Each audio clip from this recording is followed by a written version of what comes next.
If it is not तो क्या होगा, so it will compare with this element, next element, then if it is not it will compare with next element, if it is not compare with next element, if it is not again compare with this element, again now it will compare with this element, again no it will compare with this element and the element are matching.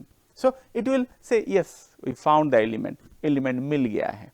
तो अब क्या करना है, अगर यहाँ पे और 1000 element होता और 1 लाख एलिमेंट होता और बहुत सारे एलिमेंट है, क्या हम ये लूप पूरा इटरेट करेंगे? नहीं करेंगे. तो ऐसे ही लूप के अंदर ये फीचर है, जिस फीचर के थ्रू हम लोग ये काम कर सकते हैं, इसको बोलते हैं ब्रेक, BREAK.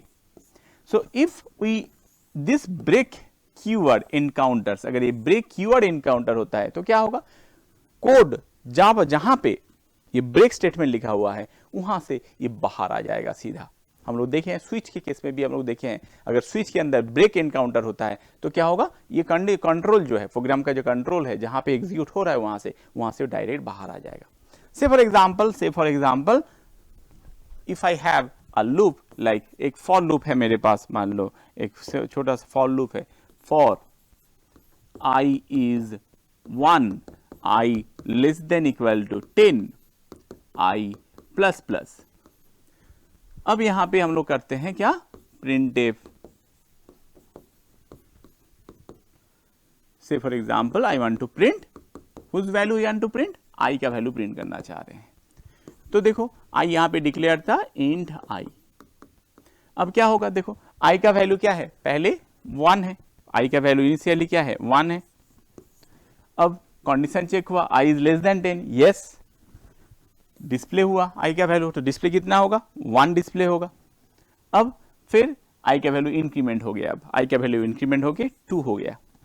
अब again this will be check, remember after first time this statement will not be executed.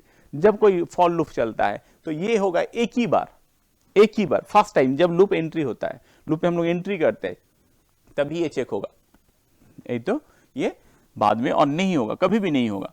तो क्या हो, तो होगा फर्स्ट टाइम, तो सेकेंड टाइम आई का वैल्यू हो गया 2, आई इज लेस देन 10, आई का वैल्यू 10 से छोटा है, यस प्रिंट होगा आई का वैल्यू है 2, आई का वैल्यू इंक्रीमेंट हो गया, अब आई का वैल्यू इंक्रीमेंट हो गया, आई का वैल्यू हो गया 3, कंडीशन फिर से चेक होगा, कंडीशन तो मतलब पहले आया यहां से यहां से यहां, फिर यहां से यहां होके फिर यहां, ऐसे घूमते रहता है, ऐसे करके घूमते रहता है.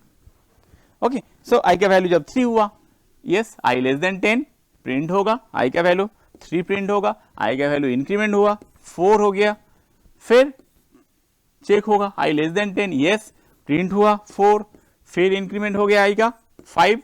तो this way all the values will be printed. अब मान लो अगर आई का वैल्यू 5 हो जाता है तो i will break the condition.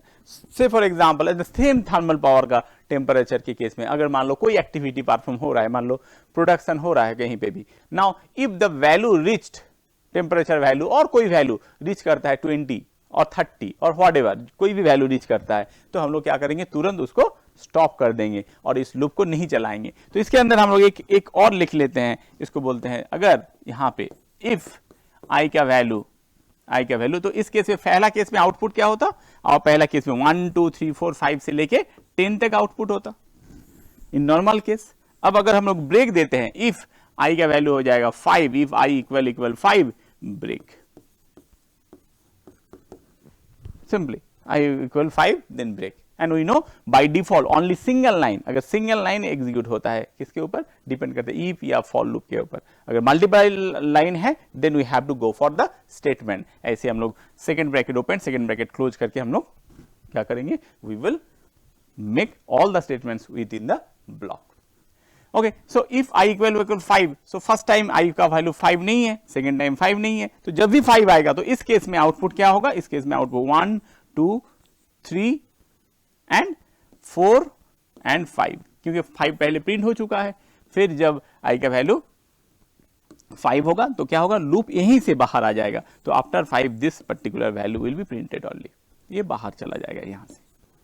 ठीक, अब there is another statement which is called continue. This is called, that is called continue.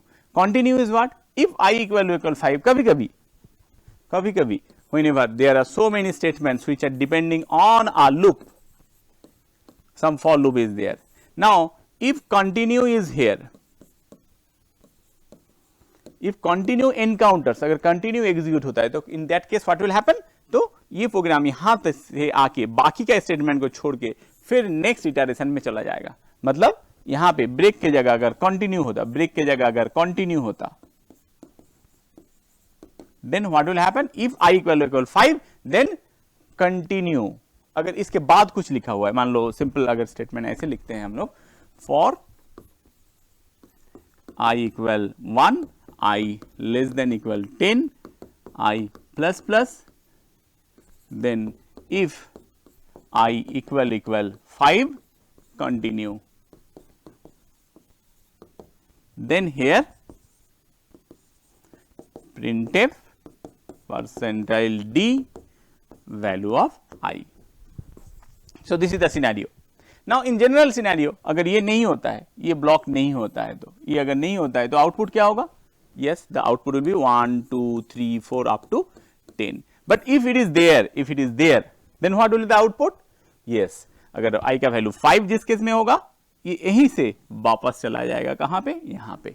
That means without printing i equal 5, so यहाँ पे क्या होगा? 1 2 3 4, ये प्रिंट ना करके ही ये आगे और भी स्टेटमेंट हो सकता है, ये इसको स्किप करके फिर प्रिंट होगा, क्योंकि next time 6 7 8 9 10. So this will be the output.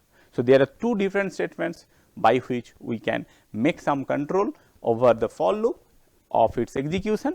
एक है ब्रेक, दूसरा है कंटिन्यू. ब्रेक से क्या होगा?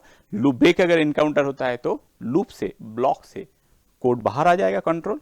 अगर कंटिन्यू इनकाउंटर होता है तो rather than executing further statements, अगर यहाँ पे कंटिन्यू है, यहाँ पे कंटिन्यू है, तो आगे का जो स्टेटमेंट है इसको बिना एग्जीक्यूट किए, मतलब कंटिन्यू अगर इनकाउंटर होता है वहीं से वापस वो फिर से शुरुआत वहीं से करेगा जहां से इटरेट हो रहा था. Just without executing this statements it will just go here and whatever further process है वो एग्जीक्यूट होगा. Thank you for watching.